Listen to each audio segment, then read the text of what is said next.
everyone, I Shilpa Bhandari, faculty of MBA department from Tecnia Institute of Advanced Studies. Today we are going to discuss about role of wage boards and pay commission in compensation. So let's understand what is wage board first. Wage board is a tripartite body having representation of the employers and the laborers beside independent members. So these representatives of the formers two interests are nominated by their central organizations, others are nominated by the government. So let's understand what is the composition of this wage board. It is a repartite representing the interest of labor, management and the public. Labor and management representatives are maintained in equal numbers by the government. So these boards are chaired by the government nominated members representing the public. So now let's understand about the development of this wage board. So from 1950s to 1960s, the government constituted the various boards for wage fixation. So in 1957, the first wage board was set up for the cotton textile industry. There were 30 wage boards which was set up by the government. In 2000, fifth wage board was set up for working journalists and the other newspaper employees, and Miscellaneous Provision Act 1955. So now again let's discuss what is the role of this wage board. It helps to improve the condition for better industrial relation in the country. It also standardized the wage structure uniformly across the given industry. It paved the way for wages settlements in relation of social economic policies of the government. It also passes award on majority opinion and is signed by the member and the chairman of board from the date as may be specified in its written award. So this award remains valid for the period of 3 years from the date of passing and may be extended by the mutual agreement between the parties. So wage board for the journalists are statutory and all the wage boards are non-statutory in nature. So recommendations made by these wage boards are not enforceable under the law. So the importance of the non-statutory wage board has declined over a period of time. No non-statutory board has been set up after 1966 except for sugar industries, where last wage board was set up in 1985. So this was all about the wage board. Now let's understand the pay commission. So pay commission is set up intermittent by the government of India and gives its recommendation to regarding changes in the salary structure of the employees. So headquartered in Delhi, the commission is given 18 months from date of its constitution to make its recommendation. It is an administrative system or the mechanism to determine the salaries of the government employees. So the government of India have so far set up 6 pay commission.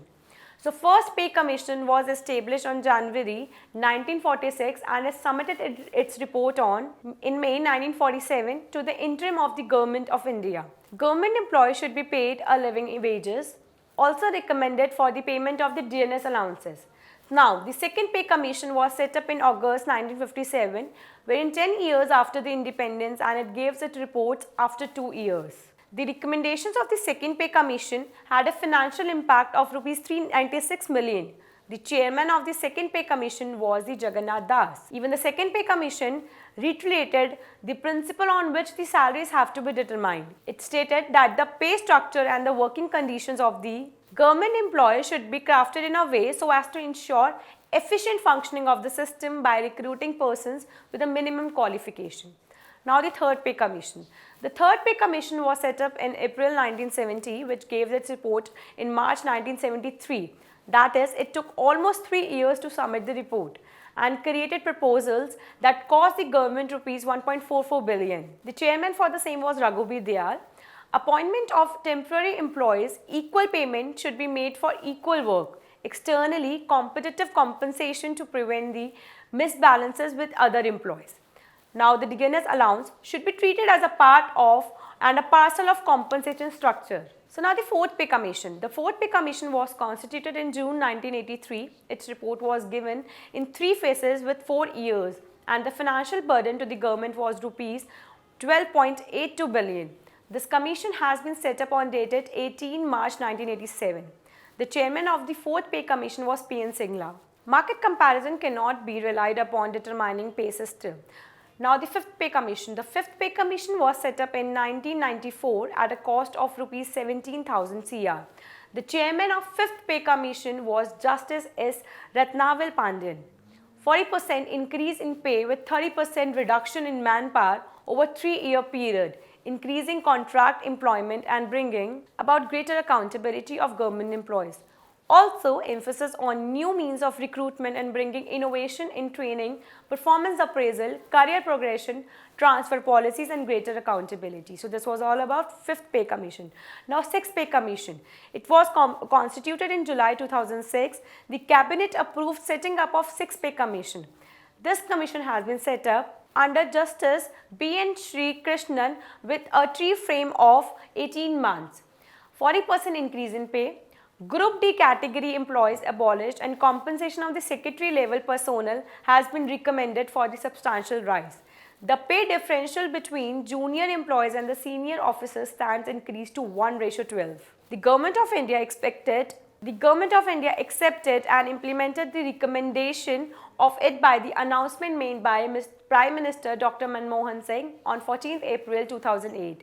So certain recommendations were rejected, like 3 closed holiday for government employees, flexi work hours for women, and flexi for working hours for disabled. The proposal to provide liberal packages to those employees who wish to leave services between 15 years and 20 years without taking pension. So the government has notified and improved 3 pay bands and charge grade pay. So this is how the wage boards and the pay commissions played a vital role in the compensation structure. So we are done with the lecture. Thank you so much.